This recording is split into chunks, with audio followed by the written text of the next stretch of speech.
Total ownership is one of them huge concepts that has transformed the way we think. I have this card in front of me here. I have taken total ownership of this equipment/area, and it's signed with somebody's name. We have hundreds of these around our facility. We have assigned one person, not two or three, one person. Dual ownership is no ownership.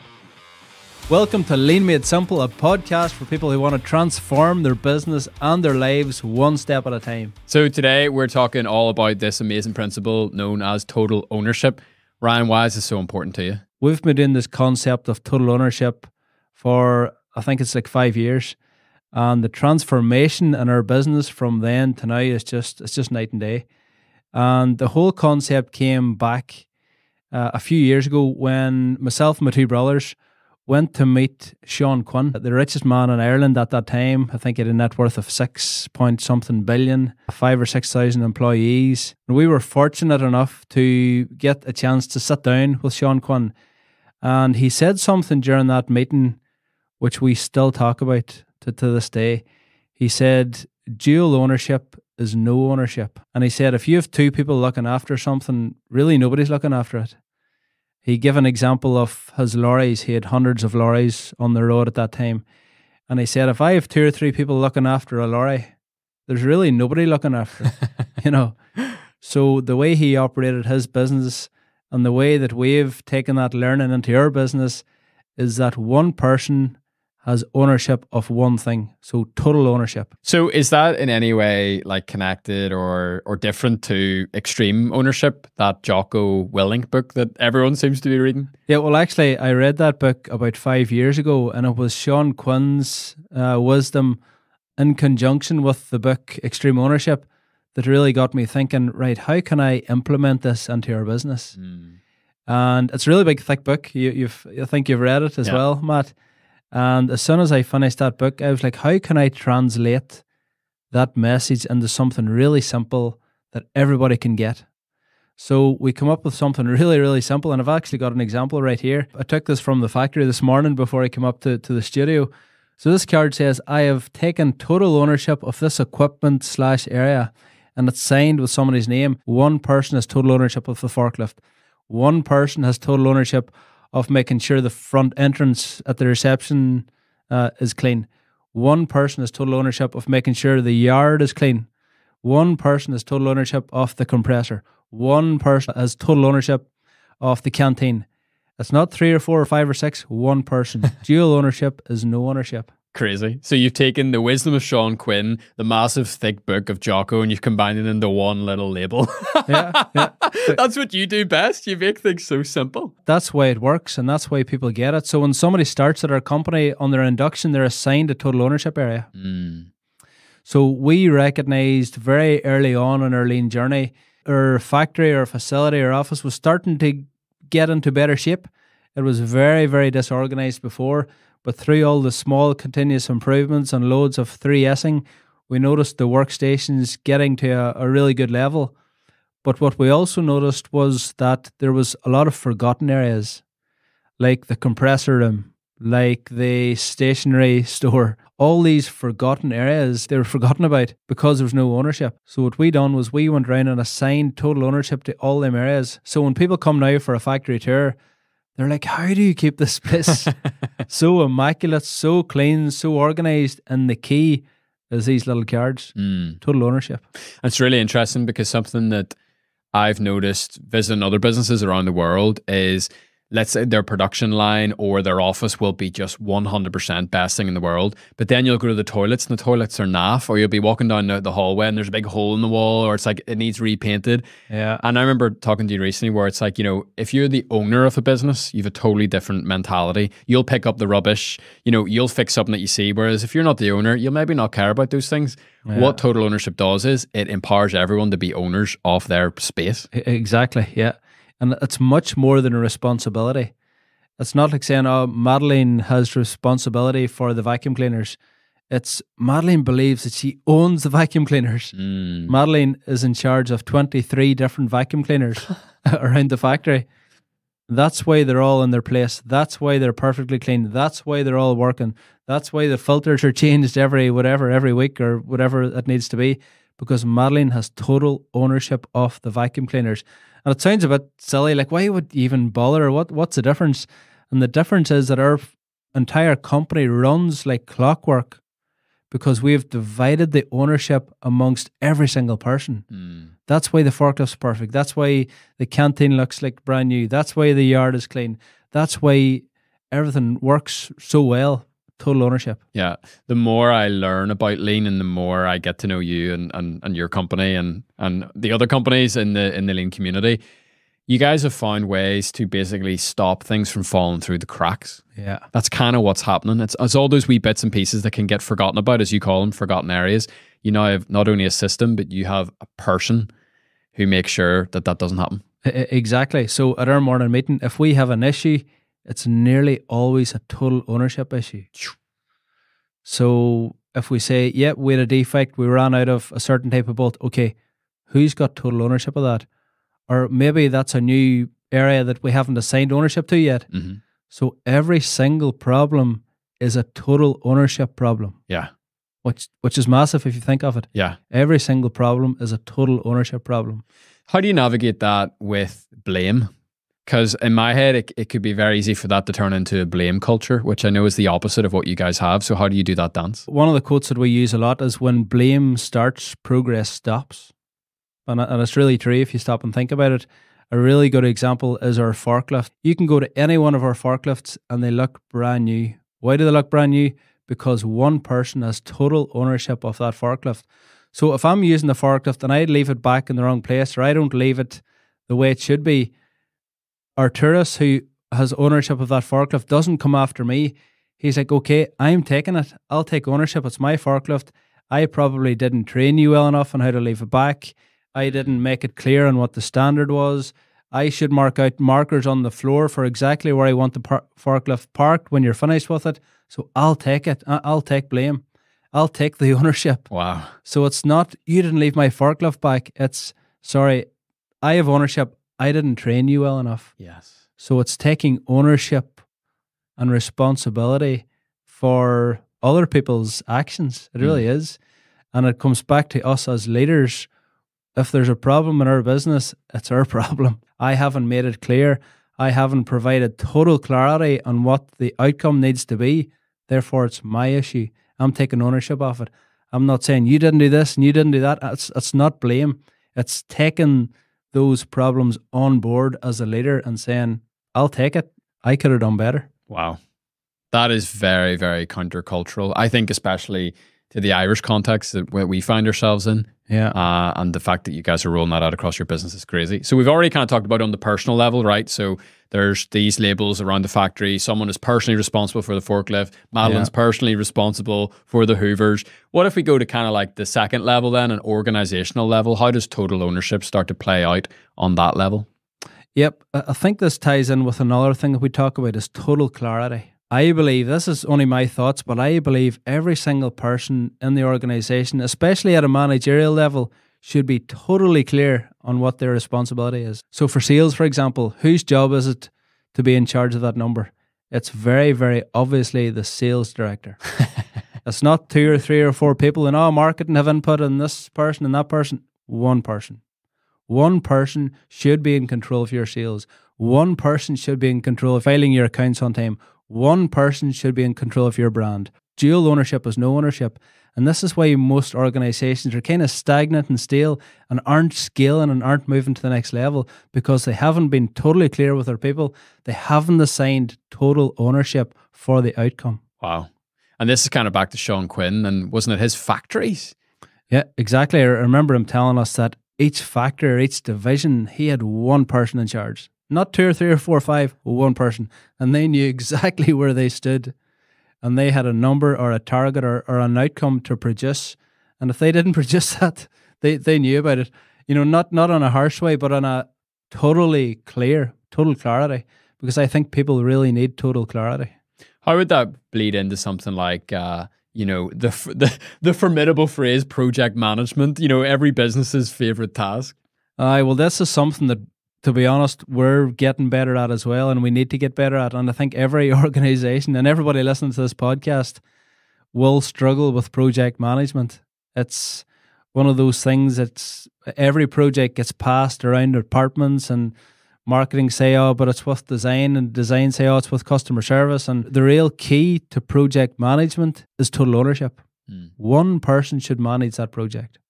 It all has to come up the pyramid to one person, where one person is total ownership for the new design, one person is total ownership for the rebrand, or whatever the project is.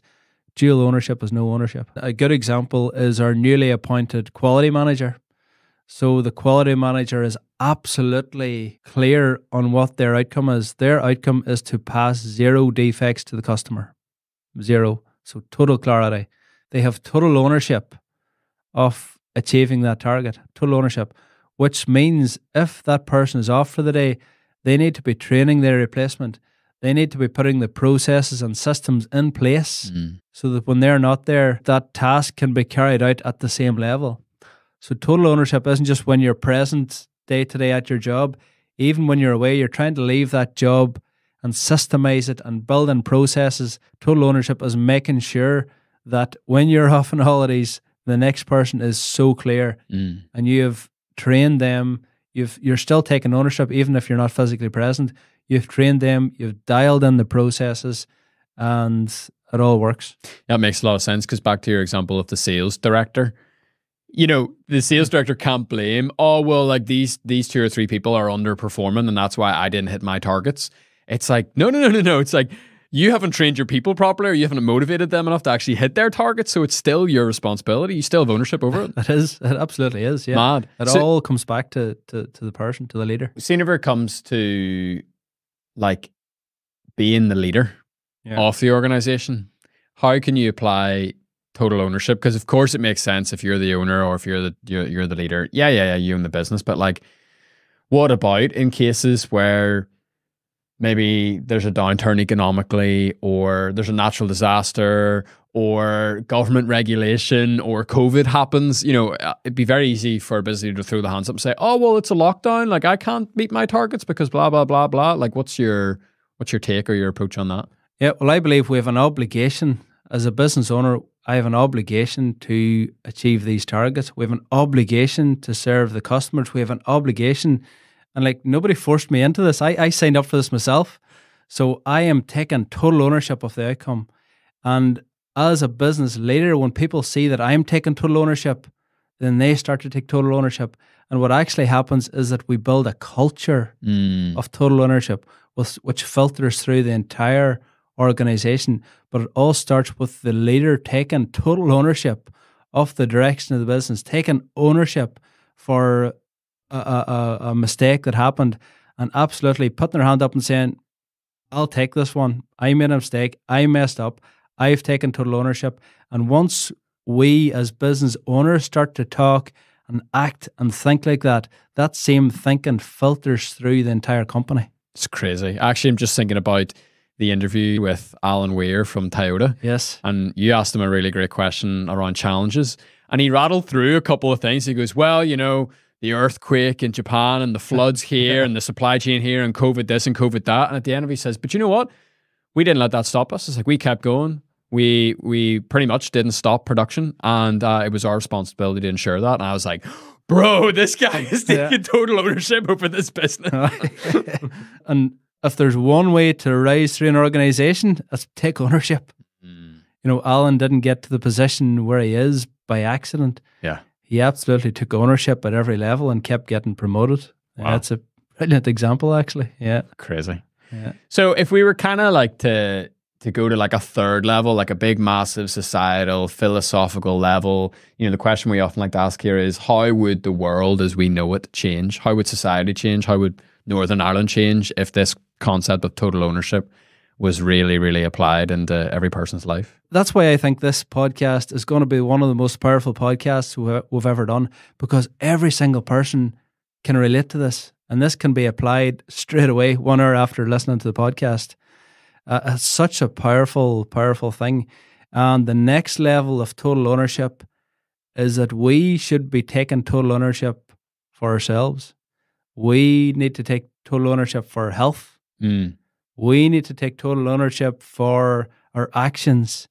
We need to take total ownership for happiness. We can't depend on somebody else over here to make us happy. Right. We can't depend on the economy to make our business grow or scale. We need to take ownership. Total ownership works at every level. And the third level is, I think, the most powerful level, when you realize that actually it's up to me. I have ownership of my happiness. Yeah. I have ownership of my goals. There's nobody else, no outside factors going to distract me from what I want. Take ownership of your own situation, take ownership of your goals, and take ownership of your outcome. I remember having a conversation with a mentor of mine a few years ago, and there was lots going on, and I was having a bit of a pity party, and I was like, oh, but this, and all but that, and all but this. I just went, Matthew? And I was like, oh! And he's like, nobody's coming to save you. It's like, are you waiting for like the cavalry to come around the corner and the SWAT team to come in and solve all your problems? Yeah. It's like, are you waiting for like someone to step in and run your business for you? Are you looking to step in and someone to solve all your family issues? It's like, it's up to you. Like, there's no one else can do these things. Like, nobody's coming to save you. You have to step up and do it yourself. And I remember actually at first kind of being like, oh, what the heck? Why'd you say that to me? But then I went away and thought about it, and something inside me started to rise up to that standard. And at the Lean Summit, like looking around at all the leaders in the room, I'll not even start naming people because I'll leave people out. And I was like, here are world-class leaders who take full ownership over every area of their life. And Brad Cairns did a last thing where in one of his talks, he referenced one of these wee labels, and he says, you know, every single one of us should have this tattooed on our chest where it's like, you need to take total ownership over your body, over your health. It's like, if your diet's not great, if your exercise routine's not great, if your health's not great, it's like, who else is going to sort it other than you? And it's crazy. I don't know if this is an Irish thing or just a human nature thing. I feel like so much of my life, I've been blaming other people. I've been, you know, waiting for other people to step in. And it's only whenever the penny dropped, as you said, where it's like, this is up to me and I'm the one that has to change here. Exactly. So powerful, isn't it? It's crazy. There's an ad running locally on a billboard and it says, nothing changes if you don't change. I remember you saying it to me a good few months ago, is that we become the sum of the 5 people we spend the most time with. And it's so true. But who's got the power to control that? You do. Yeah. You know, we have total ownership of that. It's absolutely up to us to take control of our life, take control of our situation. It is up to us. Why do you think so many of us shirk away from that? Like, why do we make people responsible for our happiness or our goals, or, you know, that's kind of like an epidemic, I would say. I really do think it's back to the Bob Proctor teachings of staying in your comfort zone.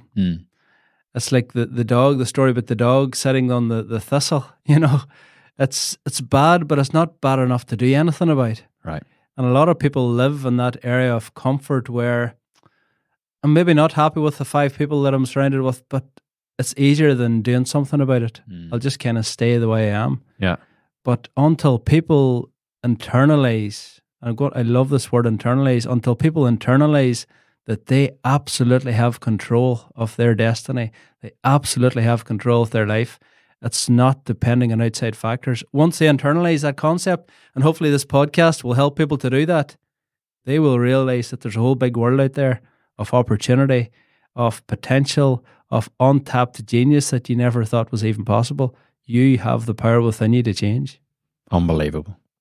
So for people listening or watching, where do we go from here? We're fired up. We're excited. Yep, we are banging the steering wheel in the car. We're like, yes, total ownership.